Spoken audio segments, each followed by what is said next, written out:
The creepy clock tower. Deep in the city, where skyscrapers tickled the clouds, a creepy clock tower stood alone. Its face was cracked, hands frozen at midnight. Ethan, a curious high schooler, shivered as he looked at it. It stuck out like a sore thumb against the bright lights. Curiosity gnawed at him. Tonight, rain hammered the city like a crazy drummer.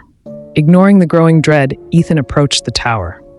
The rusty iron door, shut for years, seemed to dare him. But then, glinting on the wet cobblestones, he saw a key, a sliver of tarnished silver. Ethan picked it up. It was cold against his skin.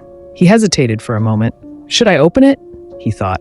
But his adventurous spirit whispered, "Go on."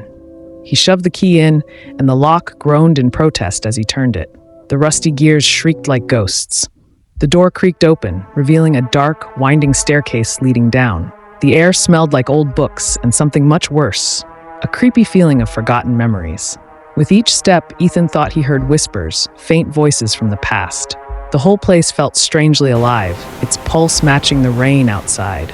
At the top, Ethan found a room filled with clocks.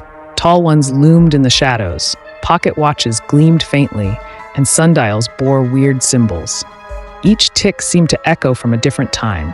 But one clock stood out, a fancy carved one with no hands at all. Words glowed on its face in a strange language, but Ethan somehow understood. You give time, you get time. He couldn't resist. Reaching out, he touched the clock. In a flash of blinding light, the room vanished.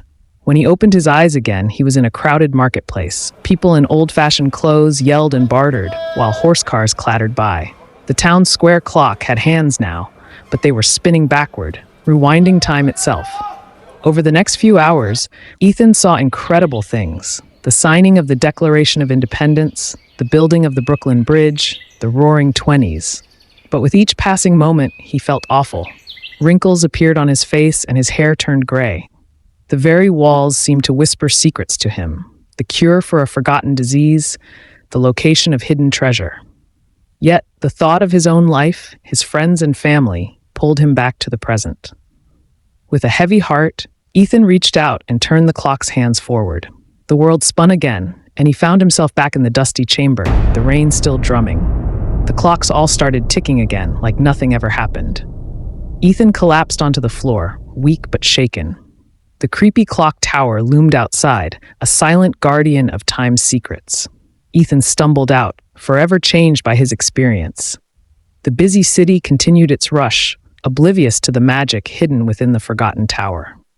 Ethan looked back at the tower, a thoughtful frown on his face.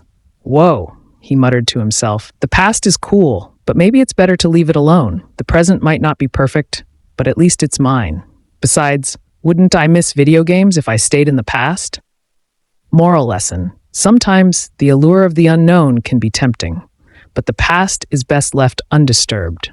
As Ethan learned, messing with time can have creepy consequences. The present might not be perfect, but it's where our loved ones are and where we create our own stories. So cherish the time you have and focus on making the most of it.